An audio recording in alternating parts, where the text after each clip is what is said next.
ვაგრძელებთ მატრიცის დასაკრავს სიაში მატრიცის თემას. ესე იგი შესავალს იმას გავაკეთებ, რომ აქ წინა ვიდეოებთან შედარებით, წინა ვიდეოებთან მიმართებაშიც და აქაც ამ ტექსტშიც ახლა რასაც წავიკითხავ, ესე იგი არის ურთიერთსაწინააღმდეგო იდეები. ანუ ამის არ უნდა შეგეშინდეთ, ბევრი ურთიერთსაწინააღმდეგო იდეა შეგხვდებათ, ანუ მე რომ ახლა თქვა აი ერთ საკითხს რო ვიტყვი ესე, მე მეორე მომენტში ამას დაუპირისპირებ და ანუ ერთმანეთს რო აქარწყლებს და ერთმანეთს რო ანეიტრალებს, ისეთი ინფორმაციებია. მაგრამ ეს არის ძალიან რთული ინფორმაციები, ხა რაღაცას კი არ ვამართლებ, ესე იგი მე ამით რომ იცი რა შეცდომა არ არის, არა, ეს არის სხვადასხვა გარემოებები, სხვადასხვა მდგომარეობები. ამიტომ ამ მდგომარეობაში მარტოხელა ადამიანის სიტყვაზე, ამ მდგომარეობაში მარტოხელა ადამიანი მატრიცას აწყობს და რაღაცა მდგომარეობაში მატრიცას არ აწყობს. პლუს ეს ინფორმაციები, ვინც ესე ვთქვათ, ინფორმაციების გარკვეული მომენტები, ვინც არ არის მზად, ანუ მისთვის ეს რაღაც სიგიჟეები იქნება, მაგრამ ეს არის ძალიან რთული და პირდაპირ შემიძლია ვთქვა, რომ მატრიცის თემატიკის გარშემო საქართველოში ასეთი დონის სირთულეებზე არავინ არ არის უკვე მისული და უკვე ხო მივედი და უკვე უფრო და უფრო სიღრმეებში გადავდივარ. უბრალოდ აქ ეს თემები ვცდილობ დავალაგო, მაგრამ მაინც ესე თქვა როგორც ეს ქოლიოსავით ესე ჩამოწერილად ლამაზად არ არის ყველაფერი ისე როგორც უნდა იყოს. ამიტომ ამ ესე თქვა ტექსტებს მე ვინახავ, ეხა შევინახავ და მე სამომავლოდ დავალაგებ და იმედია ვეცდები და იმედია გამომივა, რომ წიგნად შევკრა და იქ უკვე ლამაზად და გამართულად იქნება დაალაგებული თემატურად რა, ანუ წიგნის ფორმატში შესაძლებელია გამოვცე ვნახოთ, ეხლა როგორ იქნება რა, როგორ დამიგროვდება. ხო და მოგეთ პირდაპირ წავიკითხოთ, მოდი ეხლა ამიტომ თავში რომ რაღაცას ვიტყვი, ბოლოში შეიძლება შევეწინააღმდეგო თავში ნათქვამს და წინასწარ გეუბნებით რა. ეს განსაკუთრებით ზოგიერთი ჰეითერი საწინააღმდეგო ჩასაფრებული რო არის. ხო, კიდევ ერთი შეკითხვები ვისაც გაქვთ, ოღონდ შეკითხვები ვისაც გაქვთ. გადადით ძველ ვიდეოებზე და იქ დააკომენტარეთ შეკითხვები. ოღონდ აი, კარგი შეკითხვები ვინც არის, ძალიან მიხარია და ვეცდები ზოგზე შეიძლება ვიდეოთიც გიპასუხოთ. ხო და დანარჩენ ახლა ჰეითერულ კომენტარებს ვინც დაწერს, კომენტარებს გავუთიშავ, იმიტომ რომ ნერვი არ მაქვს ხახნო, აი რაღაცა ყველას მოსაწონი მე ვერ ვიქნები. აქ რა ინფორმაციებსაც ვდებ, საქართველოში არ მოიპოვება არსად, უმაღლესებზე აღარ არის ლაპარაკი. ეს არის უკონკურენტო, ისეთი დონის ინფორმაციები, რომლებსაც არავინ ტვინს არ დაასხავს არასოდეს. მაგრამ ყველაზე მთავარი, ესე იგი, დეტალებია ჩვენი ცხოვრების. მოკლედ. ბევრი საკუთარ თავს აქ ამოიცნობს, ასევე იქ რაღაც ოჯახს და იმას რო ვახსენებ, ეგ ოჯახის კრიტიკა, ანუ იმეს ლანძღვა არ გეგონოთ, ეს არის მდგომარეობები, ვიღაცებმა თავიანთი თავი უნდა ამოიცნონ და ის რაღაც მინუსები გამოასწორონ თავის ცხოვრებაში. მაღალვიბრაციული და მარტოხელა ადამიანები ყველაზე საშიში ბაგები არიან მატრიცაში. ბაგი ნიშნავს აი როგორ რაღაცა იცით? ანუ მოკლედ პროგრამულ ხარვეზს რა, ანუ პროგრამული ხარვეზი, აი ახალგაზრდებმა იციან, აი თამაშში გაბაგაო რა, ის თქოს აი ავატარი რო გაჭედავს და მოძრაობს, აი ან კიდე ბაგი არის რაღაცა თქოს ოთახში რო შედის NPC მოთამაშე და დამალული მცირედი პორტალი, სადაც შეიძლება ანუ თამაში არ არის გათვალისწინებული, მაგრამ აი კუთხეში შევიდეს და სადღაც სხვა სივრცეში გამოვიდეს რა, ანუ არ ვიცი ხა მეტი უკეთესად როგორ ავხსნა, ხა ეს უფრო თამაშებიდან უფრო უნდა იცოდეთ. მაღალვიბრაციული და მარტოხელა ადამიანები ყველაზე საშიში ბაგები არიან მატრიცაში. ცხოვრება სახელწოდებით თამაშია. ხო, ბოდიში და ახლა მას წავიკითხავ მთლიანად და მე ყვითლად მაქვს მონიშნული რაღაც დეტალები, მე დაუბრუნდები და რაღაც საკითხებზე გავაკეთებ კომენტარებს. ჯერ მთლიანად წავიკითხავ. ცხოვრება სახელწოდებით თამაშია და მას უნდა რომ მოთამაშე მითამაშოს, მაგრამ თუ კი მოთამაშე არ თამაშობს, მატრიცა მას არათუ სჯის, არამედ მოთამაშის სცენარიდან ამოვარდნა ხდება. მაგალითად, შენ უნდა ჩამჯდარიყავი ამ მატარებელში და შემდეგ გაჩერებაზე შენ გელოდებოდა $1,000,000-იანი საქმიანი შემოთავაზება. ამ დროს კი შენ მოთამაშე აცხადებ, რომ მე რაღაც საკუთარი თავის არ ამჯერაო. შენ საინტერესო кейსს უნდა შეხვედროდი და შენ ეს ხელიდან გაუშვი. საერთოდ მატრიცაში აღარც კი არის შენი დასჯა საჭირო. შენი დასჯა საჭირო უკვე აღარ არის. შენ უკვე თამაში აღარ მონაწილეობ. ამიტომაც ამოცანა მდგომარეობს შემდეგში, რომ ცხოვრებას მუდამ დიახ უთხრა, დიახ.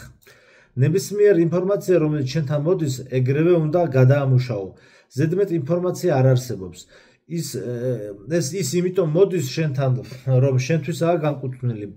შენ გარკვეულ სცენარში იღებ მონაწილეობას. ჩვენ მუდამ რაღაცა მიმართულებით მივდივართ. ხან ერთ მხარეს შევუხვევთ და ხან კიდევ მეორე მხარეს. სადღაც შემყვამდებით და გვგონია, რომ აქ რა გვინდა, რატომ მომიწია აქ ტყუილად მოცდაო და მთელი საქმეც მაგაშია, რომ ზუსტად მანდ უნდა შეფერხებულიყავი. უნდა ენდოთ თამაშს. ჩვენ შეიძლება ვილაყბოთ, ვიზარმაცოთ ან ჩვენი თავის არ აგვჯეროდეს და ამიტომ ამოვარდეთ სცენარიდან. თამაში შეიძლება შენ სისტემამ მინიშნებები ან კიდევ მასწავლებლები გამოგიგზავნოს, რათა შეგახსენოს, რომ თამაში გააგრძელო, მაგრამ შენ გაჩერებული ხარ და შენზე ფსონების დადება უკვე მომგებიანი აღარაა. იმიტომ რომ ყველა ჯერზე შენ ნებდები და შენთვის განკუთვნილი საკუთარი სცენარის ფერხულიდან ვარდები. თამაშს წყვეტ. ამიტომაც შენ შეიძლება სათამაშო სისტემის შეფერხების გამო ავადმყოფობა გამოგიგზავნოს. ჩვენ რეალურად უნდა დავინტერესდეთ საკუთარი თამაშით და ჩვენი ყოფნით ამ თამაშში. ტოპ 5 მატრიცის ხაფანგი, რომელიც გამოგვიძებულებს ხვდებათ. როგორც კი შენ გამოიღვიძებ, მომენტალურად თამაშიც იწყება. მხოლოდ თამაში არა სხვების წინააღმდეგ, არამედ შენი წარსული ვერსიის წინააღმდეგ. პირველი კატეგორია ეს ტოქსიკური ხალხია. ისინი მოდიან თითქოს და არსაიდან. ძველი ნაცნობები, ტოქსიკური ყოფილები, შემთხვევითი გამლელები. ისინი გტესტავენ. შენ მართლა აირჩიე თუ არა სინათლე.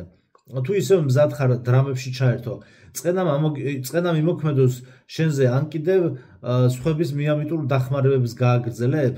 მეორე ხაფანგი ნომერი 2 ემოციური უკუქცევა. შენ აღმართზე ადიოდი, ძალას გრძნობდი და მერე უცებ სიცარიელე, აპათია, პანიკა. სისტემა გამოწვევს შენ მართლა გაძლიერდი თუ უბრალოდ განწყობა ხასიათის გამო მოიქეცი ასე.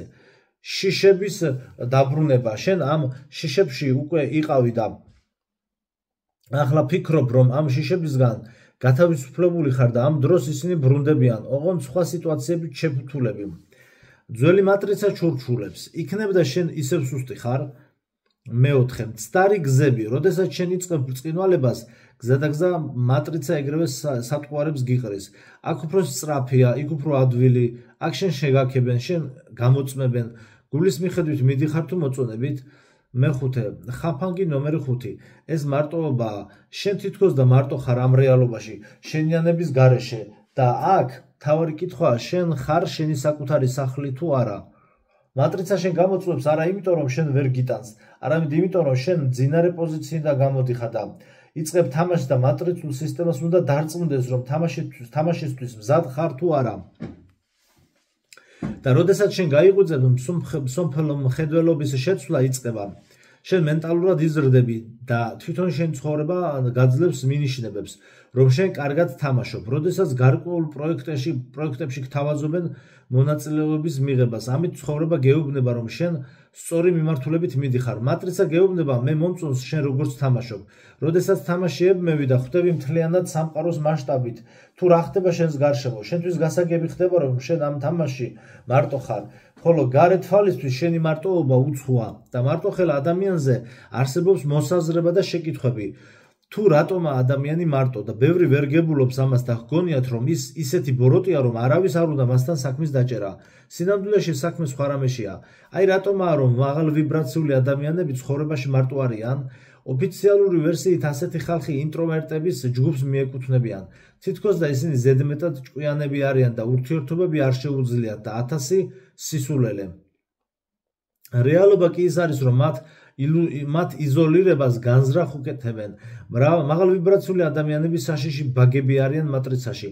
მათ შეუძლიათ ხალხის და სისტემის გატეხვა, ისეთები როგორიცაა დრო, ფული და გრავიტაცია. ჰოლოგრამის გამჭოლად ხედვა შეუძლიათ. NPC მოქმედებები თითქოს და ადამიანები ასეთ ხალხს როგორ აჩუმებენ? სოციალურ ქსელებში მას ტოქსიკური ტროლები და ბოტები ესხმიან თავს. ასეთი ადამიანები სისტემის არქიტექტორებისთვის დიდ საფრთხეს წარმოადგენენ და მათი მარტოობა საველე ციხეს წარმოადგენს. იმიტომ რომ თუ კი ორ ასეთ ადამიანს შეხვდებით, ისინი ერთობლივ ველს ქმნიან. თუ კი ყველა გაიღვიძებს, მაშინ სისტემა ჩამოიშლება. ასეთი ძლიერი ადამიანები ანტენებივით არიან, რომლებიც სტელს რეჟიმზე მუშაობენ. ისინი უკავშირდებიან ღრუბლოვან საცავს. ისინი ერთმანეთს სიზმრებითაც უკავშირდებიან. როგორი რეაქცია გავაკეთოთ იმ ადამიანებზე, რომლებიც ცდილობენ ჩვენს მიმართ უარყოფითი ემოციების გამოვლენას? შვენიერი კითხვა. მე ასეთ ხალხს მის სისტემის ბოტებს ვეძახი. აი აგიხსნით თუ რატომ. მსოფლიოს სადაც ჩვენ ვცხოვრობთ, ეს გახლავთ სისტემა, მატრიცა. ეს არის კომპიუტერული თამაში, რომლის მთავარი მისიაც არის ის, რომ შენ იყო ბედნიერი ადამიანი. ბოდიში, ის რომ შენ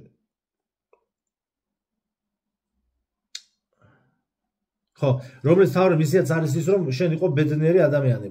აი ამ მისიის გავლის დროს კი ჩვენ გზად სხვადასხვა დაბრკოლებები გვხვდებიან ადამიანების სახით, სიტუაციების და მიხედვით. თუ კი რაიმე დაბრკოლება არსებობს, ყველაფერი შეგხვდება იმისათვის, რომ ჩვენ ეს მისია ვერ შევასრულოთ და არ ვიყოთ ბედნიერები და თამაში დაუმარცხდეთ. და აი ზუსტად აქ გვჭირდება ის ცნობიერება, რაზეც ამდენს ლაპარაკობენ. რა არის ეს გამოღვიძებული ცნობიერება, როდესაც შენ გვხვდება შენი ნაცნობი პერსონაჟი, რომელიც შენს პროვოცირებას ცდილობს. ამ დროს შენ გაქვს სცენარის განვითარების ორი ვარიანტი. შენ ან გადაერთვები ამ შენს იდიოტ ნაცნობზე და შენს მისიას ჩააფლავებ, ან კიდევ გაიხსენებ, რომ შენ იმყოფები თამაში და შენი მისია ამ თამაში ბედნიერად ყოფნა და შენს წინაშე წარმოდგენილია ბოტი, რომელიც ყველაფერს აკეთებს, რომ შენ ეს მისია ვერ გაიარო. ეს ყველაფერი უნდა გაიხსენო მსგავსი კონფლიქტის დროს და შესაბამისად მოიქცე. შემდეგ კი ბედნიერი ადამიანის ცხოვრება გააგრძელო. ჩვენ თავად ვიღებთ ჩვენს გადაწყვეტილებებს, თუ ჩვენს ავატარს ვიღაც აკონტროლებს. ეს საკმაოდ ჩახლართული თემაა და ამაში გარკვევაა საჭირო. ის რაც დღეს მთელი მსოფლიოს მასშტაბით ხდება, ეს იმაზე მეტყველებს, რომ ჩვენ თამაშის სირთულე შევცვალეთ და ბევრად რთულ რეჟიმზე გადავედით. შესაძლოა, რომ ჩვენ ვართ კიდევაც ხელოვნური ინტელექტი და ჩვენი დახმარებით სისტემა თავისთავად მკვეთრდება. ასე კი მატრიცა უფრო განსწავლული და მეტად ჭკვიანი ხდება და ეს ისევ ჩვენი მოქმედებების დახმარებით. ჩვენი არჩევნიდან გამომდინარე შეიძლება მატრიცა ჩვენგან თავის დაღწევასაც კი ცდილობს, რადგან უკვე გაიგო ჩვენ ვინ ვართ და მიგვიღო რა როგორც ვირუსი, შესაბამისად თამაშის დონეს ართულებს. რატომ არავის არ აწუხებს ის, რომ ჩვენ მუდამ ვიტანთ სისტემის მხრიდან აგდებულ დამოკიდებულებებს? არადა ყველაფერი გვესმის, სად კარგია და სად ცუდი. ვიცით თუ რა როგორ უნდა იყოს, ვიცით რომ მსოფლიოს ბურატინოების ერთი დიდი ჯგუფი მართავს, მაგრამ ამ ყველაფრის და მიუხედავად ჩვენ არაფრის გაკეთება არ შეგვიძლია. როგორ შეიძლება ასე ხდებოდეს, რომ მილიონობით ადამიანი ითმენდეს ყველაფერს და 100 ადამიანის ეშინოდეს? პარადოქსული კი ის არის, რომ ეს ყოველთვის ასე ხდებოდა. უმრავლესობას მუდამ ეშინოდა უმცირესობის. როგორ შეიძლება ასეთი რამ მოხდებოდეს? ასე მხოლოდ იმ შემთხვევაშია შესაძლებელი, თუ კი ადამიანებს მსგავს ამბებზე რეაგირებისთვის ბლოკირატორს დავუყენებთ. ანუ მათ დირექტივაში გაწერილია, რომ სისტემის წინააღმდეგ მიმართული ნებისმიერი აქტივობა აკრძალულია. ვინ იცის, ან კიდევ შეიძლება მათი უმრავლესობის ნაწილი იქნებ და არც არიან ნამდვილი ადამიანები, არამედ ბიორობოტებს წარმოადგენენ. უბრალოდ მასოვკისთვის არსებობენ და მორჩა. ნებისმიერ შემთხვევაში მეგობრებო, ასეთი რამ შეუძლებელია და ეს ყველაფერი კაკ მინიმუმ ძალიან უცნაურია და გვაძლევს პირად საბაბს იმისას, რომ ჩვენ მატრიცად სახელდებულ სისტემაში ვიმყოფებით. აბა სხვანაირად წარმოუდგენელია,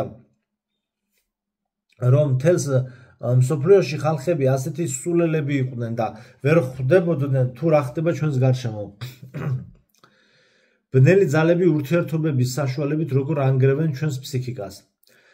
აქ განვიხილავთ იმ შემთხვევას, როდესაც სული სულს პოულობს, არა ბოტს პოულობს, არამედ როდესაც ორი რეალური ადამიანი ერთმანეთს იპოვის და ძალიან დიდი ბედნიერების ვიბრაციებს გამოსცემენ. ამ შემთხვევაში ქალის მხრიდანაც და კაცის მხრიდანაც ორივე ვარიანტი ერთნაირი ფორმატისაა. წყვილი იწყებს შეხვედრებს და იბადება ვნება. მაშინ, როდესაც ორ ადამიანს შორის ვნებაა, მასთან მისვლა თითქმის შეუძლებელია და მათგან ენერგიის ამოქაჩვა არ შეიძლება. ამიტომაც მათ ჯერ აკვირდებიან. მაშინ, როდესაც ეს ვნება დაიწყებს გაქრობას, ეგრევე წყვილს შორის იწყება საქმეების გარჩევები. მე ეს არ მომწონს, შენ ეგრე რატომ მოიქეცი და 1000 სისულელე. აი ამ დროს უკვე საქმეში ერთვებიან ბნელები. მოდი პირობითად მათ ასე ვუწოდოთ. ბნელები. ანუ რუსები უძახიან ჭომნია რა. ჭომნია. იქიდან გამომდინარე, თუ წყვილიდან რომლისგანაც უფრო იოლი იქნება ენერგიის ამოქაჩვა, ანუ ნეგატიურ ემოციებზე, რომელიც უფრო მეტად რეაგირებს, აი ზუსტად იმ პარტნიორის საშუალებით იწყებენ ენერგიების ამოხაფვას. თუ კი ქალია ემოციური, მაშინ ენერგიების მისგან ამოღებას მამაკაცის საშუალებით ახდენენ, ან კიდევ პირიქით.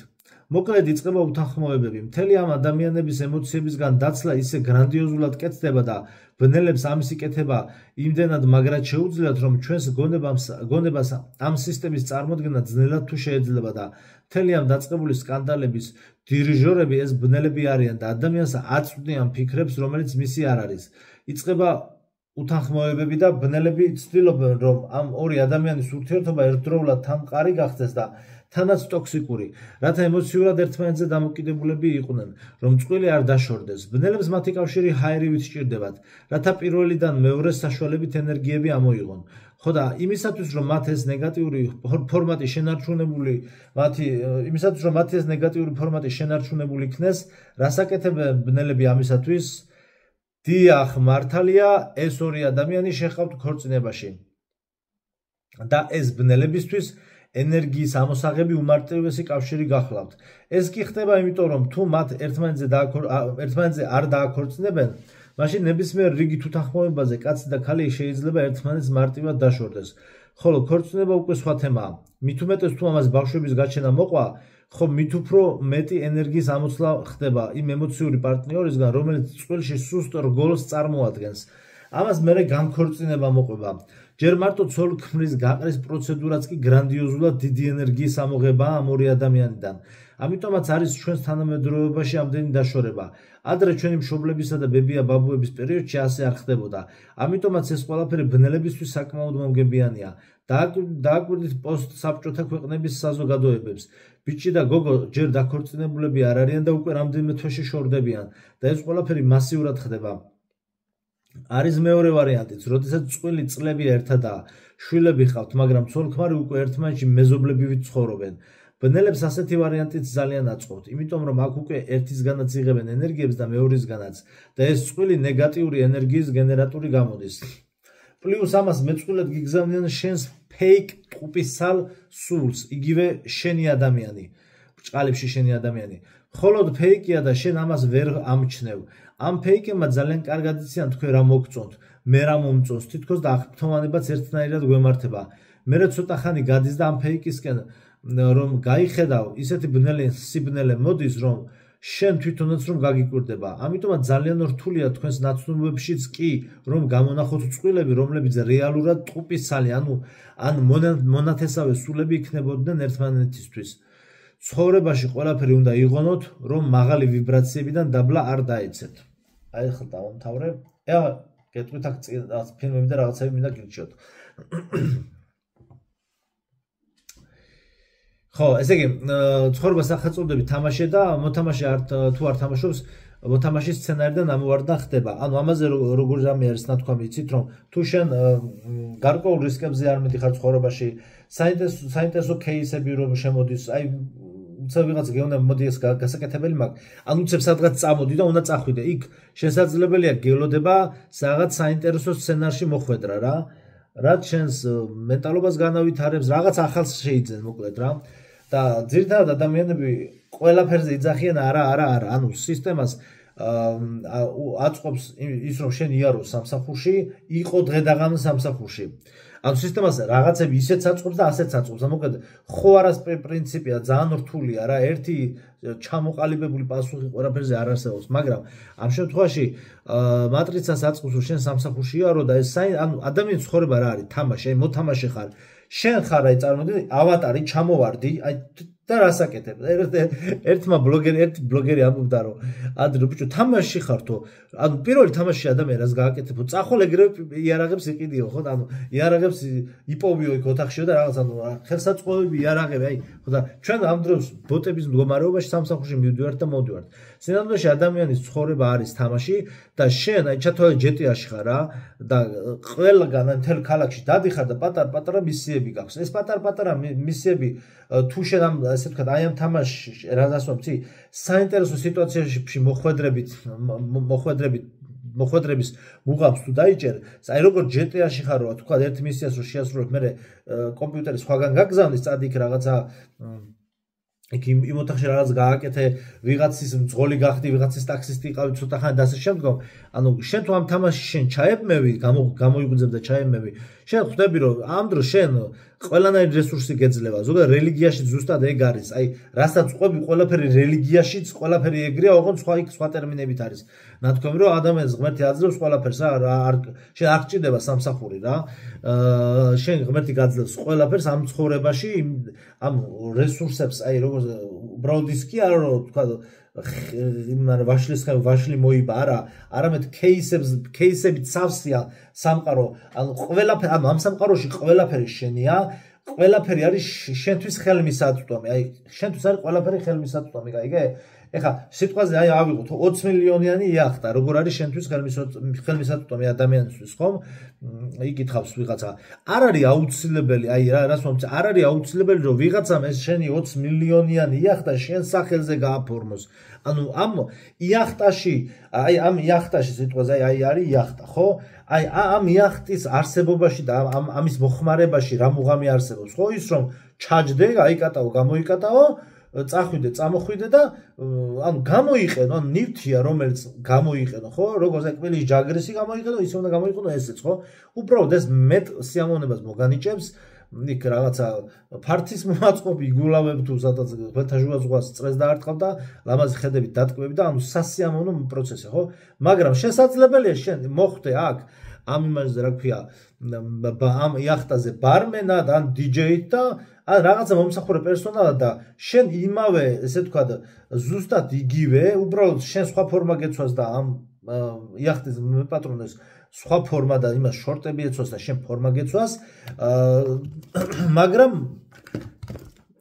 შენ მაინც იგივე სიამოვნება მიიღო რაც იმ მეპატრონის იმ იახტაზე ესა იმყოფება და შენც მზარეული თქვა მზარეული ხარ შენც იახტაზე იმყოფები. ანუ აქ იდეა რაში მდგომარეობს, სიტყვაზე ხა ბათუმში ნახეთ ხა აი არ მჭირდა სიტყვაზე ბათუმში აყენია წყლის სკუტერი, რომელზეც ზაფხულზე ჩავალ და სიამოვნება რომ მინდა მივიღო, ანუ ჩავალ და ვიკატავებ ამ წყლის სკუტერით, იქ თქვა ვიღაცა პარაპლანით გადაიფრენს, რაღაც პარაშუტით ანუ ამაში არ არის აუცილებელი ყველაფერი ზურგზე ხო არ უნდა მოიკიდო, ანუ თამაში რომ დადიხარ, ყველა მანქანა და ყველა იარაღი და ყველა кейს, ასე ვთქვათ, რა ქვია მაგას, ყველანაირი ტექნიკა, რაც მთელ თამაშში უნდა გქონდეს შეხება, ყველაფერი ზურგზე ხო არ აქვს მოკიდებული. ეგრეა, მიხვალ, მოიხმარ, გამოიყენებ. ანუ სინამდვილეში მთელი დედამიწის რესურსები ჩვენია, ჩვენ გვეკვდით ის უბრალოდ შენ როდესაც სკოლაში დადიხარ, იქ ბაღში გასწავლეს, სკოლაში გასწავლეს, უმაღლესში გასწავლეს, იქ ხდება დრესირობა შენი, რომ შენი არაფერი არ არის და შენ უნდა იბრძოლო, შენ უნდა იყო მენტალური და ცნობიერების რვა დონე რაც დავდე, ყველაზე დაბალ დონეზე, რომ შენ უნდა იბრძოლო გადარჩენისთვის. შენ უნდა გადარჩენისთვის იბრძოლო. როდესაც შენ ამ მენტალური მდგომარეობიდან თუ მოახერხებ და გამოხვალ, მიხვდები, რომ არსად არაფერი გადასარჩენი არ არის. მშვენიერია ცხოვრება, პლუს რა თქმა უნდა ეს დაბრკოლებები და რაღაცა რელიგიაში ეგ არის, რომ ღმერთი განსაცდელებს გიგზავნის, აი წმინდანებიო როდეში ეს წმინდანებიო, აი იმაში პატერიკებში წერია, რომ წმინდანებიო, როდესაცო განსაცდელები წყდებოდაო მათ ცხოვრებაში, ეგ ბერები და ასე შემდგომ, ლოცულობდნენ, ღმერთს ეხვეწებოდნენ, რომ ანუ თითქოს ღმერთმა ჩვენ დაგვივიწყაო რა, და აი განსაცდელები მიევლინათ მათთვის, იმიტომ რომ განსაცდელების გავლის დროს ადამიანი ვითარდება და უფრო მეტად კრუტოი ხდება რა, აი რუსული ტერმინი რო გამოიღო, მაგარი ტიპი ხდები უფრო რა. და ამიტომ ეს ყველაფერი თუ არ რაც არ გკლავს ის გაძლიერებს ეგ თემა და ამიტომაც როდესაც აქ არის ეგეთი პრინციპი რომ როდესაც შენ ესე ვთქვათ ამ მისიებზე უარს ამბობ ამ მაგაზე ეგეთი რამეა ნათქვამი რომ თუ კი შენ ამ შენი სულიერი მატრიცული და ესეთი რაღაცა ასეთი ტიპის მისიები და საერთოდ ყველანაირ მისიას და ცხოვრებისეულ აზრზე უარს ამბობ ლიჟბი 9-დან 6-მდე იმუშაო აქ კრიტიკა კი არ არის იმის რომ ვინ რატომ მუშაობ ჩვენ ყველანი ვმუშაობთ ზოგი მე ზოგი ნაკლებს აქ ამაზე არის აქ არის მდგომარეობებზე ლაპარაკი რომ ჩვენი ეს მდგომარეობები სადაც ვიმყოფებით შევცვალოთ უკეთესობისკენ რა რომ შენ როდესაც შენ აირჩი რომ აი ესე რა ერთი რაღაცა წარწერა იყო რომ შენი სამსახურიო იწყებაო დილის 8 საათზეო და მამაკაცებისთვის იყო დილის 8-ზე იწყებაო და 65 წლის ასაკში მთავრდებაო რა იმიტომ რომ საღამოზე მოდიხარ იძინებ მე ისე რომ ანუ 8-ზე იწყება შაი ხვალ 8-ზე იწყება შენი სამსახური და 65 წლის ასაკში, ანუ როცა მამაკაცი გადის პენსიაში, ქალები 60 წლის ასაკში გადიან პენსიაში და მამაკაცი როდესაც 65 წლის ასაკში გავა პენსიაში, მაშინ მორჩება შენი სამსახური. ანუ შენი ცხოვრება არის ის ესე გამოდის, რომ იყო სისტემაში, რაღაცა ფირმაში, კომპანიაში უბრალოდ, ანუ ერთ-ერთი ჭანჭიკი რა, ანუ ერთ-ერთი მექანიზმი. ეს ახლა ცუდი არ არის, მშვენიერია, ვისაც მოწონს, მაგრამ თვითონ ადამიანი ამისთვის არ დაბადებულა იმისთვის, რომ იყოს აი ამ ცხოვრებისეული მონა. ანუ ეს არის მონათმფლობელური სისტემა რა და რაც უფრო მეტი ადამიანი გამოიგუძებს და მეტად გამოფხიზლდება, თვითონ ქვეყანაც უფრო გამართულად იმუშავებს რა და იქნება და ხო და აქ არის საბოლოო ჯამში ეგ არის, როდესაც შენს მისიაზე ამბობ უარსო, როდესაც გადიხარ გარეთო, უკვე შენი ბედიო იყოფა, აი შენი ბედიო პროცენტულობაში ასე განსაზღვრება ესე ხდებაო, რომ აი აგური დაგეცემა თავზე თუ არაო, ეს უკვე არის 50-50-ეო რა, ანუ აქ უკვე შენ უკვე გადიხარ, ანუ ნახე როგორ როდესაც შენ ამ სისტემიდან ამოვარდები, შენი მისიებიდან ამოვარდები, შენ გადიხარ, ესე იგი სივრცეში, სადაც შემთხვევითობითი პრინციპებია უკვე რა, აი ეს უკვე არის, აი როგორ გითხრა რა, მატრიცის, აი თვითონ მატრიცაში რაღაცა ზონა, ესე რომ ვთქვათ, სადაც იქ რა მოგივა შენ არიცი, ამ სახიფათო ზონა უკვე რა. აქ თუ კონკრეტულად განსაცდელები გეგზავნება და შენიც რა მისიებია შენ და უნდა ეჭიდაო, აქ უკვე რომ გადიხარ, ხო? აი, ანუ როდესაც შენ მისიებს გადიხარ, ძალიან შემცირებულია ტრაგედიების და კატასტროფებში მოყოლის და ესე ვთქვათ რაღაცა რომ დაგემართოს, ამისი შანსი მაქსიმალურად არის შემცირებული ხა.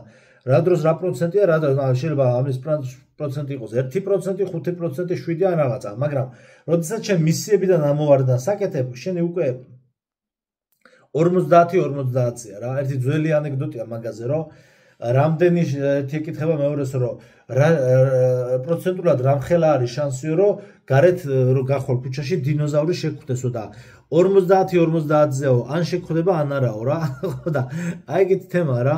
ანუ 50-50-ზე არის უკვე საფრთხის ზონები შენს გარშემო 50-50-ია. ანუ აცილების პრინციპი არის დაბალი უკვე რა. ალბათობა. ხო. თვითონ აი შენ მჯდარიყავი ამ მატარებელში მაგალითად და თუ შენ მჯდარიყავი ამ მატარებელში და შენ ამ адам გაჩერებაზე რომ ჩამოხვიდოდი, მართლა ვიღაცა $1,000,000 შემოთავაზებით კი არ დაგხვდებოდა, მაგრამ ეს იგულისხმება, რომ იქ შენ ვიღაცა გელოდება, რის შემდგომაც მერე კიდე ვიღაცა გელოდება, იმის მერე და აი განსაკუთრებით მე ვიტყვი ჩემ პირად გამოცდილების ურთიერთობებში, აი მე რას ვამბობ, აი დაუფიქრებულა რა სიტყვაზე ხა მე თქვა ადამიანები ვინც ადრე დაოჯახდნენ და თქვა მე ხო აი რა განსხვავება ეს სხვადასხვა მდგომარეობა თავის პლუს მინუსები აქვს თქვა მე ხა დასაოჯახებელი ვარ და თქვა იმას რა პლუსები ვიღაცას 12 წლის შვილი ყავს 2 წლის 15-20 რა ვის როგორ ხო და ანუ იმან თქვა ის ოჯახის სიტყვა სხვა რამეა და ასე შემდგომ მაგრამ იმან ვინც ადრეულ ასაკში დაოჯახდა და თქვა ის კეისები არ გაიარა თქვა რაც მე გავიარე ის ვერასოდეს ვერ მოხვდება იმ მულტივერსში, რა მულტივერსშიც მოხვდი მე. რაებთანაც მე მქონდა შეხება. სიგიჟეებთან, პლუსებთან, მინუსებთან და ასე შემდეგ. ანუ, ეს თავს თქვა მე ოჯახი არ მყავს და შეიძლება ის მეტად ვტკბებოდეს ოჯახში ყოფნის სიამოვნებით და მე ამით ვერ ვტკბებოდი, მაგრამ მე ვტკბები სიტყვაზე იმით, მე წვდები ისეთ მულტივერსებში ვარ უკვე გადასული ადამიანი ვიღაცა ფიქრობს გაგიჟდა ეს სულ რა ანუ იმდენად შენთვის იმდენად სხვა რეალობაა უკვე შენ ცხოვრებაში ორნაირია თან ეს რეალობა არის ძალიან ერთდროულად არის ძალიან რთული და ამავე დროს ძალიან მარტივი რა ერთმანეთს ესე ეჭიდავებიან ხან უცებ ძალიან რთულია ხან უცებ ძალიან მარტივია აი ჩემი რეალობა ან უკვე სხვა არის და ვიღაცამ რო 20 წლის წინ ჩემი ტოლა რო იყო 20 წლის ჩემზე 20 წლის ადრე დაოჯახდა სიტყვის იმის რეალობა სხვა არის ის მაგალითად იმან სულ 1000 საყვარელი გაიჯინოს იმ მულტივერსებამდე ვეღარასოდეს ვეღარ მიაღწევს თქვა მე რასაც მივაღწია და მე რა საკითხებთანაც მქონდა შეხება ანუ ის სცენარები არ გათამაშდება მის ცხოვრებაში ხვდებით ამიტომ ეს ურთიერთობებშიც ასეა სამსახურებრივ და კარიერულ და ყველანაირ საქმიანობაში ესეა რა ამიტომაც ამოცანა მდგომარეობის შემდეგში რომ ცხოვრებას მუდამ უთხრა დიახო, მუდამ დიახ უთხრაო. ეხა ეს ძალიან ღრმა აზრი დევს ამაში, მაგრამ რა თქმა უნდა, ხახნო, ანუ რა თქმა უნდა, ზოგადად აქ პირველ რიგში არას თქმა რაღაცა გარკვეულ იდიოტურ შემოთავაზებებზე ან რაღაცაზე რომ უნდა ჩაგითრიონ და ნერვები მოგიშალონ, ან შენ რო არაფერს ხელს არ გაძლევს, ესეც უნდა განსაზღვრო. პირველ რიგში ის უნდა თქვა, რომ არას თქმა ძლიერი ადამიანის თვისება არის. ნათქვამია რომ ხათრიო ერთგვარი მონობა არისო. ეს პირველ რიგში ეს ხათრები უნდა მოვიშოროთ და უნდა ვისწავლოთ ჯერ სანამ დიახის თქმას ვიტყვით, ანუ სწორი არას თქმა, აქ არას თქმა სხვა რამეა და სწორ დროს და სწორ მომენტში არას როგორ იტყვი, ეგეც მნიშვნელოვანია და დიახს სად და როდის იტყვი და როგორ იმისიც მნიშვნელოვანია. ანუ მიხვდით ხო რაზე ვსაუბრობ, რომ ანუ არა ნიშნავს იმას, რომ შენ რო ეს ხელს არ გაძლევს და არაფერში არ გჭირდება და ვიღაცა ტვის გიბურღავს, უნდა უთხრა არა და მორჩა. ეს სხვა რამეა, მაგრამ ეხლა დიახ რას ნიშნავს? როდესაც შენ ეს უკვე გრძნობელობით დონეზე გაქვს, აი ნახე შენ როდესაც ხარ დამკვირვებელი და შენ აცოცხლებ გარემოს, ვიღაცას გავყოლილი ვარ სადღაც მე საიდანაც სადღაც მომხვედრი ვარ, ან სუფრაზე მოხვდები ადამიანი, ვიღაცა შემთხვევით გოგოს გაიცნო, გესიამონება რაღაც საინტერესო სიტუაციაში მოხვდები, ან შენ რო არა გეთქვა იმ მომენტში, მთელი ესე იგი მის რა ქვია მოქმედებების კასკადები შეჩერდებოდა და გაჩერდებოდა. ანუ შენ როგორც დამკვირვებლის თვალი შენ უნდა გაგეცოცხლებინა მთელი ეს სიუჟეტები რა და შენ ამაზე უარს როდესაც ამბობ მატრიცა შენ ამოგაგდებს შენ იმიდან მოთამაშის სცენარიდან. ამიტომ უნდა ეცადო რომ უარი არ თქვა. ძირითად შემთხვევაში ყოველთვის ხოს ვერ იტყვი ნამდვილად, მაგრამ ძირითად შემთხვევაში უნდა თქვა დიახ. და რას ნიშნავს ეს? აი კარგად რო გაიგოთ, უნდა უყუროთ ფილმს Yes Man.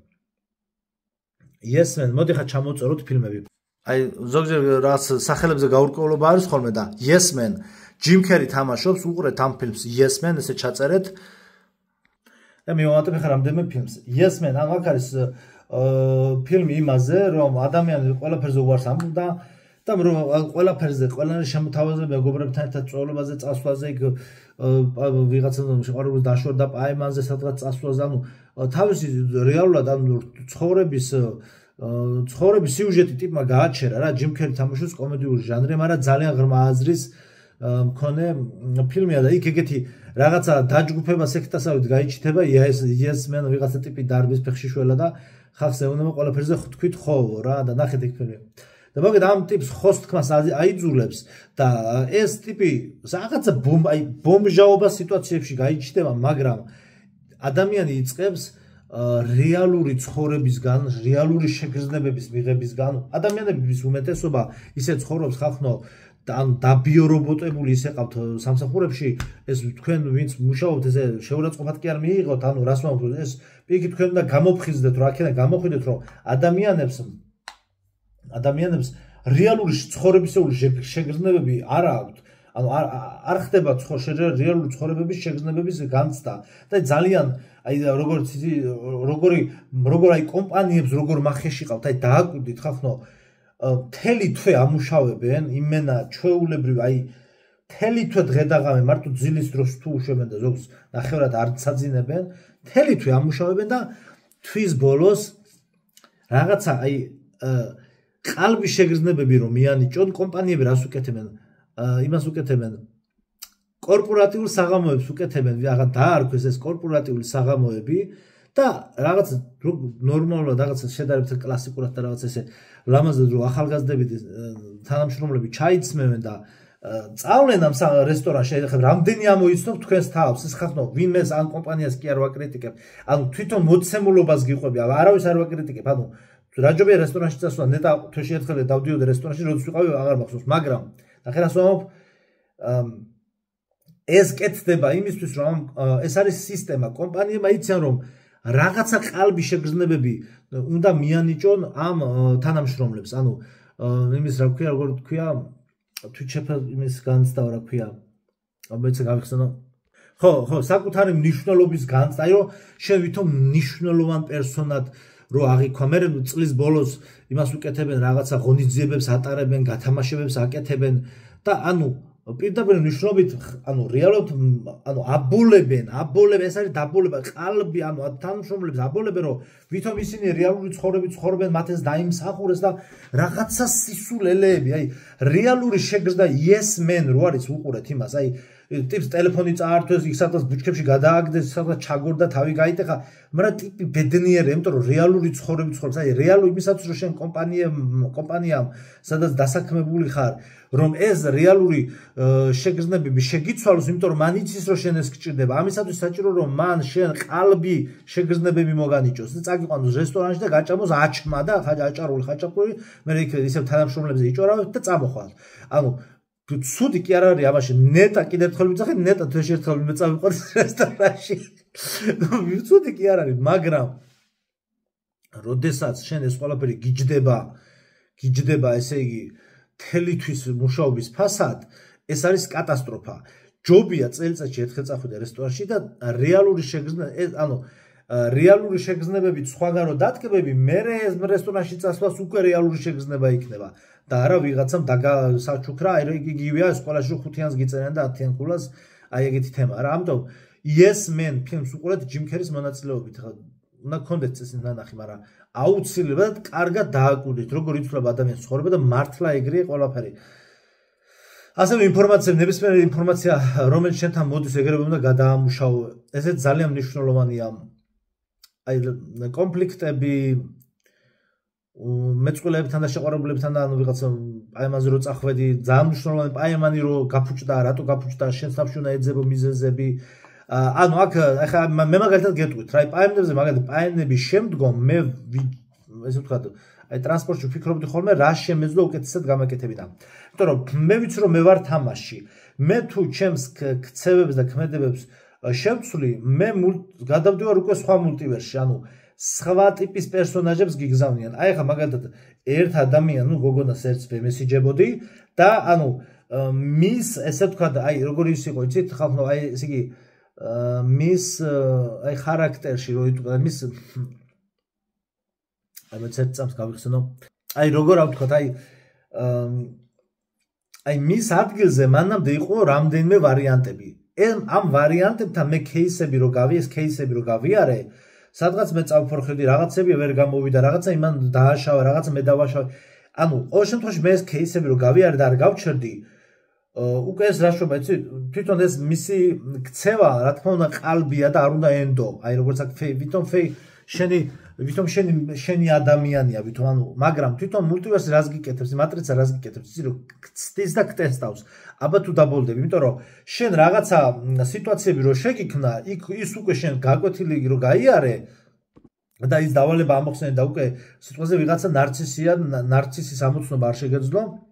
ნარცისი ამოიცანე, ამ ნარცისმა გაგატარა სიტყვაზე მთელი ტრანსფორმაცია და მთელი ამბები, გამოგაღვიძა ნაწილობრივ დონეზე, მერე 2-3 ნარცისს კიდე გიგზავნის, რომ აბა შენ ნამდვილად ისწავლე ეს გაკვეთილი თუ არა, მაგრამ ესენის მე რო გადავლაღე, ანუ გოგო ისეთ რაღაცებს მელაპარაკება, ანუ თვალები შუბლზე ამდა თავი მეგონა, აი ეს კი არა რომ შემაქო და რაღაც აი 12 წლის ბავშვით აი, ანუ ისეთი, ანუ ჩემთან მოვიდა პერსონაჟი, რომელიც ისეთი ტექსტებით ლაპარაკობს, რომ ანუ მის პიროვნებას, ანუ რას ვამბობ ხახნო, იცით რომ აი სადღაც აი როგორ ვთქვი, აი ინგლისის სამეფო კარის ვიღაცა, რომელიღაცა ინგლისის სამეფო კარის რომელიღაცა წევრი შეიძლება მელაპარაკებოდეს ასეთი ტექსტებით, იმიტომ რომ ეს გოგო არ შეიძლება იყოს ესეთი დახვეწილი, ეს უკვე არის მატრიცის ხაფანგი. ანუ მე თქვა ეს ხაფანგია, ეს საშინელი ხაფანგია, იმიტომ რომ არ შეიძლება ეს პერსონა იყოს ასეთი ამდენ შოულებრივი ქაჯია, ვიღაცასთან, სხვასთან მიმართებაში ის სხვა მულტივერსია და სხვასთან ქცევაში ქაჯია და ჩემთან სხვა უხსენებია სხვანაირად, მაგრამ ჩემთან მომართებაში უკვე მატრიცა მე გამომიგზავნა უკვე სხვა ტიპის პერსონაჟი. ეს ჩემთვის უკვე სხვა ტიპის პერსონაჟია. უკვე სხვა ლეველია, ძალიან მაღალი დონეა. აი სამეფო კარის ერთ-ერთი წევრი რო უნდა იყოს, იმიტომ რომ ამას არც დახვეწილობა და არც განათლება იმდენი არ უნდა კონდეს, გამორიცხულია რა ტექსტითაც ეს ლაპარაკობს. ანუ ეს არის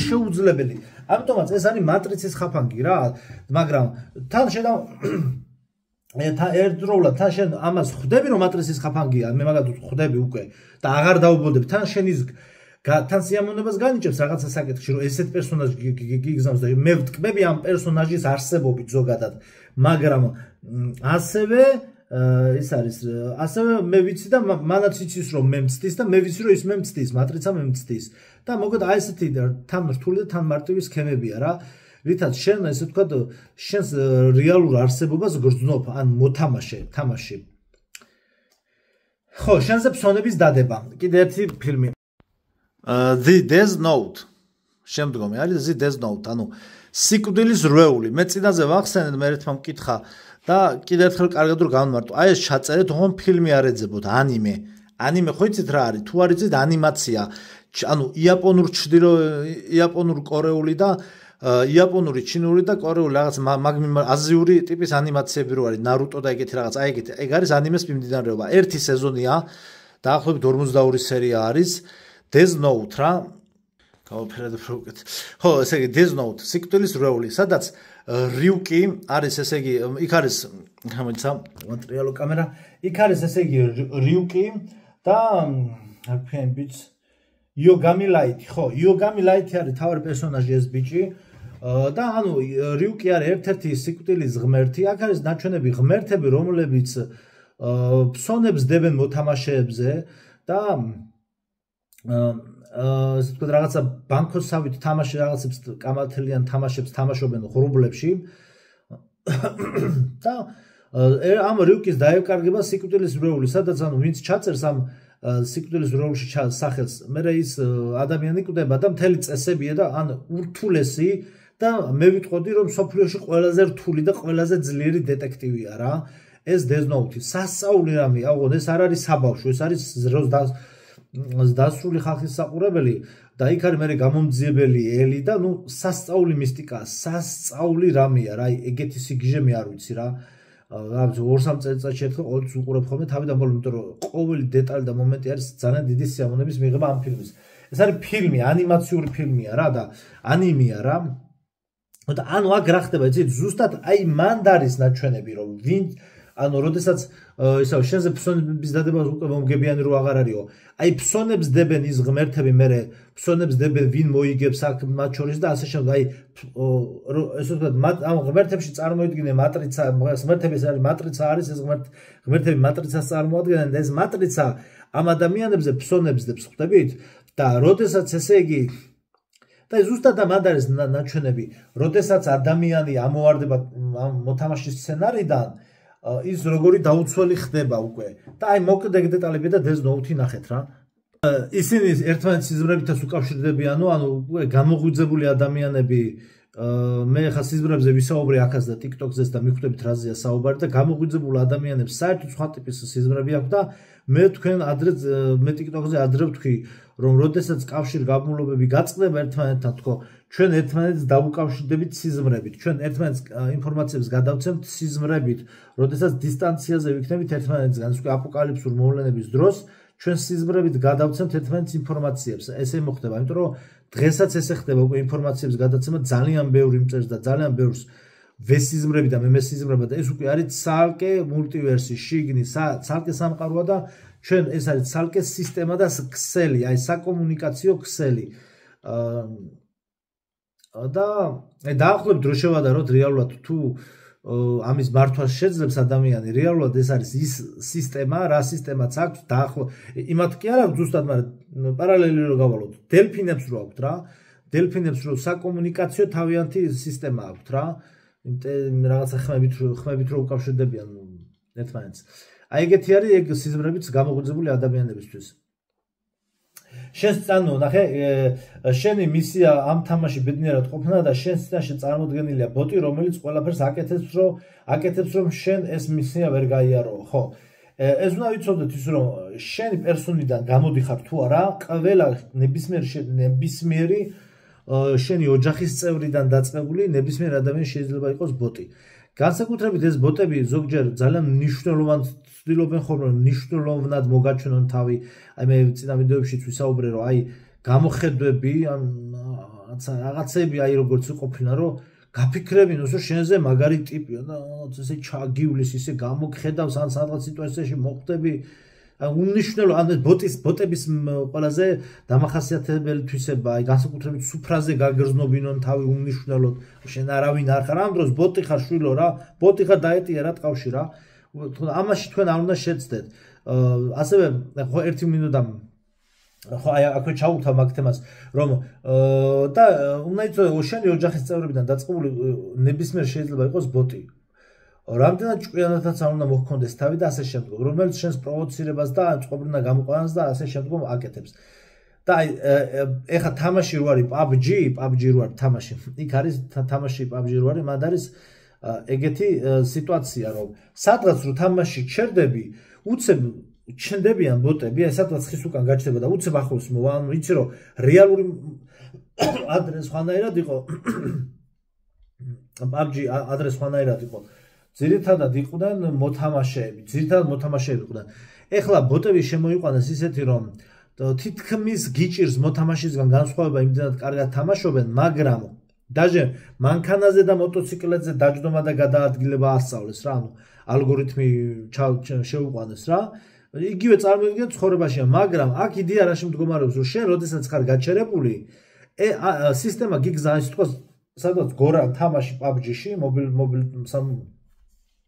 ვინც იცის ის მიხვდება რა, მოკლედ სროლების თამაშია, შუთერ თამაშია, სადღაც გორაკზე თუ დაჯექი და დაწექი და შენ ელოდები, თქვა 10 წუთის მერე ვიღაცა თუ გამოივლის, შენ ამ 10 წუთს სისტემა შენ არ დაგელოდება, ანუ გიგზავნის ბოტს, რომ გამოგიყვანოს მწყობრიდან, ატეხოს სროლა, რომ რეალური მოთამაშე მოგიგზავნოს და მე იმან მოჰკლას. ანუ აქ ახლა რა არის, ძალიან ბევრი სიტუაციაში ხდება ხოლმე, რომ ანუ იდგება ან რა სახეთ რას ვამბობ, მე აი სასწავლებლებში ყოფილვარ ხახნო, ყოფილვარ კი ვაფშე ყველგან სადაც ყოფილვარ, თითქმის ყოფილა რაღაცა სიტუაციები კონკრეტული, სადაც ბოტების რაღაცა ნაწილი ქმნიან კონფლიქტს. ამ დროს შენ არ გეხება ეს კონფლიქტი, ცალკე კონფლიქტს ქმნიან ძირითადად ერთმანეთში და ასე შემოგ ქმნიან fake დადგმა მიდის რა, კონფლიქტის fake დადგმა, ყალბი დადგმა მიდის. ინსცენირება იმის რომ შენ ჩაერთო, ანუ მთელი იდეა ეს იმიტომ ფუნქციონირებს, შენ ჩაერთო. ერთხელ ორჯერ სამჯერ ჩავერთე და მე მივხვდი რომ აქ რაღაცა საგიჟეთი ხდება და უკვე მაგ საკითხებში რო გამოვიღიძე, მე გეუბნებით 1-2-3 წელს რომ მოხდა რომ რაღაცა, ანუ ერთ-ერთ ჯგუფში ბიჭმა ისეთი შეურაცხყოფა მიაყენა გოგოს, ამ გოგოს ქმარი ყავდა, შულები ყავდა. მე რო ეგეთი კი არა, მეათედიც რომ მეთქვა, მთელი უბანი გამლახავდა. ამ დროს ეხა უყურებ ვზივარ, ეს ბიჭი აყენებს ამას შეურაცხყოფას რაღაცას. ძალიან რამე უზდელული კი არ ისე ტონკი მე რო ხვდები მარტო, სხვები რო თითქოს ვერ ხვდებიან. ეხლა რატო კეთდება ეს, რომ მე ჩავერთო, მე დავიწყო ამისი დაცვა. ბიჭო, ერთხელ დავიცავი, ორჯერ დავიცავი და სამჯერ, ოთხჯერ ეს გოგოები, მაგრამ ესე ჩემ ხარეს კი არ არიან. პირდი და ხალხო წარმოიდგინე ამის დაცვა რომ დამიწყი, ანუ ვინმე რომ მითხრას ეხლა შენ ეს ყოფილიხარო რა ქვია. ვიტყვი სიმამაცე გაკლია რატო არ დაიცავ, ბიჭო, დავიცავი, 700-ჯერ დავიცავი, მაგრამ აი ეს რომელიც ობიექტი თუ სუბიექტი ვინც არის გოგო რომ დავიცავი და ანუ ეს აქტი მე მოვახდინე თუ არა რომ დავიცავი, ეს გოგო და ეს ბიჭი ან კაცი უცებ ერთიანდებიან, ამათ ემატება მთელი ჯგუფი და მე მიპირისპირდებიან, ბიჭო. ანუ დედას თუ გადავედი ჭუიდან, მეთქი რა ხდება, ანუ ეს იყო ხანო იმ ხელა შოკი ჩემი რომ მე მივხვდი, ბიჭო, თუ ეს იმიტომ აყენებს შეურაცხყოფას და ეს იმიტომ ითმენს, ამა მე მივაყენე შეურაცხყოფა თუ მოითმენს, ბიჭო, თავს გადაგაჭრის, ან გაგლახავენ, ან პატრონს გამოიძახებენ. ეს იმიტომ აყენებს ამას შეურაცხყოფას და ჩემს თვალს, იმიტომ რომ მე დამკვირვებლის თვალი ვარ და მე ვაცოცხლებ ამ ყველაფერს, ამს ოთახს, რაც არის აუდიტორია, ხო? იმიტომ რომ ეს შეურაცხყოფას იმიტომ აყენებს ამას და ესაც იმიტომ ითმენს, ან ვინ რას მოუთმენდა, ეს ვინმეს რამეს მოუთმენდა, აი ეგეთი ტიპი რო არ და იმიტომ ეთქეს რომ ელოდება რომ მე ჩავერთო კონფლიქტში რომ ეს დავიცვა და იმ ბიჭთან ვიჩხუბო და ეს კბილები ბოლოს იყო ეგეთი სიტუაცია რომ ენას ვაჭერ კბილებს რომ გავჩვენ, იმიტომ რომ ანუ თან ახლა ეს შენი ქართველობა, აშკაცობა, რაღაცა არ გაწევს საშუალოდ, მაგრამ ბიჭო უკვე გავჩვენ, ვიცი რაც ხდება. მეთქი ჯანდაბას მოდი ერთხელ ერთხელ ვცადოთ, აბა რა სიძავენ, აი ევა ხომ მიაყენა შეურაცხ, ეს როგორ გაატარებს და გავჩერდი, ვზივარ, ესე რაღაცა ესე ეუბნება შენ, ანუ ისეთი ბანძი რაღაცა უთხრა ბიჭმა გოგოს და გავჩერდი, რო გავჩერდი და ხმა არ ამოვიდა. 2 წუთში ხახნო ისე ჟღურტულებდნენ 2 წამის წინ გაცნობილი ადამიანები, კაი ბავშვობის მეგობრებივით. ახლა მე აქ ესეთი რამე მე რომ მოვარდებოდა ამისი ქმარი, თელ 20 კაცს მოიყვან და სახეს ამიდგებავდნენ, ბიჭო, ანუ აქ იმას კი არ მეშინა, მასე შიშზე და იმას კი არ არის. მე ვამბობ სიტუაცია. და ამ დროს კაი ძმაკაცებივით ტიპები ისე ჟღურტულებდნენ, აი ძმაო ბოტები მეთქი. ესეც ბოტია, ესეც ბოტია. წადიეთ თქვენი ჭკუაცა ვატი რა, შემეშვით გამანებეთ თავი. დაგიხოციათ აწი ერთმანეთი. აი გეუბნებთ, მე როდესაც ამას ხახო გააცნობიერებთ, რაღაცები რო ხდება, სადღაც ვიყავე, რაღაცები რო ხდება, შენს გამოხდება, შენ რო ჩაერთო. ზივარ სადღაც ერთ-ერთ ოფისში და იქანმა გაიარა. იქო რაღაცა ხმარო, ნაუშნიკები მიკეთე, ჩემთვის ვაფშე მე საერთოდ ის დაწესებულება ის ტერიტორია მე ვაფშე არ მეხებოდა და შენ საერთოდ ხალი მეუბნება ვიღაც მოხუცი ხალი შენ საერთოდ რა გადარდებსო ყურებში რაღაცა გიკეთიაო რაღაცას უსმენო. გავჭკვიდე ქალბატონო მე რა შუაში ვარ. იქ ვიღაცას მუსიკა აქვს აწეული რა. აი ხახნო ისეთი ანუ პროსტა მომწონს ხოლმე იმდენი მაქვს მოსაყოლი ზოგჯერ.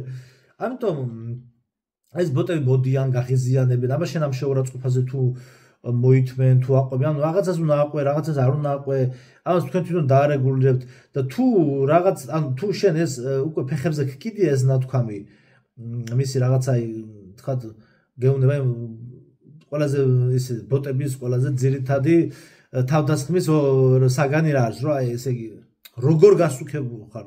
არა, გასუქებულ ხარ. იმ დღეს მეუბნებიან და გასუქებულ ხარ და მე ვთხარ მეთქი ძალიან მოვიმატე, აი მეტი რო აღარ შეიძლება ისეთი გაშლება გავსკდა შუაზე მეთქი. სო დამთავრდა ბასარი.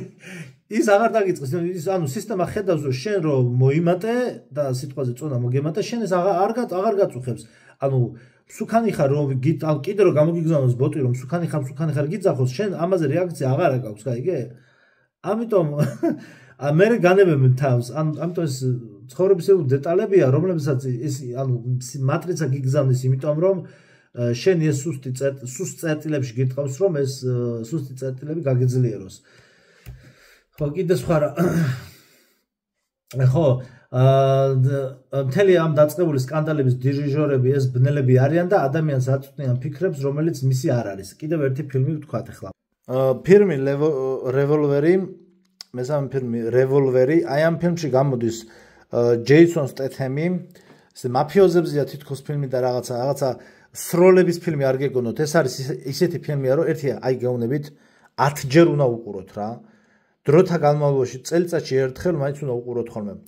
ეს არის ძალიან ღრმა ფილოსოფიური ფილმი. ვითომ მაფიოზებზე, მაგრამ ძალიან ღრმა ფილოსოფიური ფილმია იმაზე, როგორ აწვალებს ადამიანს ბოროტი ძალების ფიქრები, ბნელების ფიქრები, სხვისი ფიქრებით, როდესაც აზროვნებს ადამიანი და როდესაც ადამიანი გამოგვიძებას იწყებს, რა მოქმედებებზე გადადის, როგორ იქცევა და ეს მისტერ გოლდი და ეს ბნელი ძალები, მისტერ გოლდი სინამდვილეში ეს არის ჩვენ მისტერ გოლდი არის ის აქ ნახავთ ფილმში, მისტერ გოლდი არის ის, ვინც არ ჩანს, არასდროს არ ჩანს. ეს ჩვენი შინაგანი ხმა, ბოროტი ძალების მიერ შემოგზავნილი აზრები და ფიქრები და როდესაც ადამიანი იღვიძებს, როგორი ესე ვთქვათ, როგორი მშვიდი და უგრძნობი ხდება.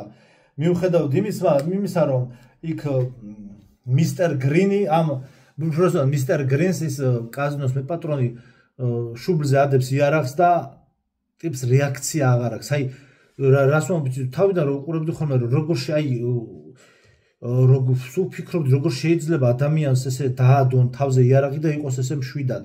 ყველაზე ჯვარი წერია, ახლა მე არ გამიცდია, მაგრამ ეხლა თეორიულად და ცოტათი ჩემი რაღაცა პრაქტიკული მომენტებიდან გამომდინარე დაახლოებით მსგავს სიტუაციაში ყოფილა, რომ აი შენ ანუ შენ როდესაც აკონტროლებ რეალობას, უკვე შენს ფიქრებზე და ანუ შენი აზროვნების სისტემაზე ყველაფერი დამოკიდებული. მისტერ გრინია ეს ჯეისონ სტეთემი და იმ კაზინოს მეპატრონეს უნდოდა რომ მოეკლა, მაგრამ ის მოკლავდა მისტერ გრინს იმ შემთხვევაში თუ მისტერ გრინი შეეშინდებოდა. ანუ მისტერ გრინი გათავისუფლდა ადამიანი ახდენს გათავისუფლებას, ანუ გამიჯნა რომ ეს მისი ფიქრები არისო, გათავისუფლდა ამ ფიქრებისგან, თავისი ადგილი მიუჩინა, ზოგადად მთელი წმინდა მამების და მთელი წმინდა მამების სამოღვაწეო ასპარეზი ზუსტად ეგ იყო, რომ აი ამ ამერიკი იესოს ლოცვა და ასე შემდეგ, იესოს ლოცვა ეხმარება რას? აი ამ ფიქრებისგან რომ დააღწიოს ადამიანმა თავი, იმიტომ რომ ადამიანს თავში სულ ტრიალებს ფიქრებით, ეს ძირითადად ბნელი ძალების მიერ მოწოდებული ფიქრებია და აი მაგაზია ეგ ფილმი და ძალიან მაგარი ფილმია. ჩემი საყვარელი პერსონაჟი მანდ არის უტილიზატორი, საოცარი სროლების სცენებია, ну ძალიან მაგარი ფილმია. მოგეთ უნდა უყუროთ ეგ ფილმი. რევოლვერი როგორც გაჩვენეთ, ეგრე იწერება და ეს არის რა ქვია ჯეისონ სტეთემი თამაშობს ახალგაზრდებს მარტივად მოსაძებნიან ნახეთ რა.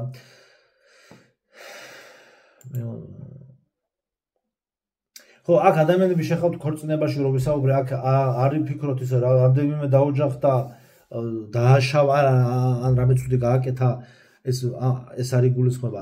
აქ იგულისხმება ის რომ ტოქსიკური ურთიერთობაში როდესაც არის შეყვარებულები ხოლმე აუცილებლად შეყავთ ამ ბნელებს ესენი ქორწინებაში. ეს იგულისხმება რომ ესენი უფრო გაამყარებენ ამ ტოქსიკურ ურთიერთობას, უფრო და ორივე ადამიანისგან უფრო კარგად ამოიღებენ ენერგიებს რა. რომ ერთმანეთს წლები უშალონ ნერვები. რა თქმა უნდა ყველა წყვილს და ყველა ოჯახს ეს არ ეხება, გაი ტოქსიკური ურთიერთობის წყვილებზე საუბარი. ну პირველი და მეორე საშუალებით ენერგიები ამოიღონ. ну ეს კიდე ძალიან დიდი თემა ეხა ამაზე მეზარება ლაპარაკი. მორჩი რა, მოგდა ამის თქმა მინდოდა ძალიან რთული დასამუშავებელი ტექსტები ახლა არ გეგონოთ ადული. ძალიან ბევრს ვწვალობ ტექსტებს თარგმნა ჭირდება, მე ჩემი ინფორმაციების დამატება ჭირდება, შეკრა და მოკლედ ასე შემდგომ რა. აბა ყველას წარმატებები.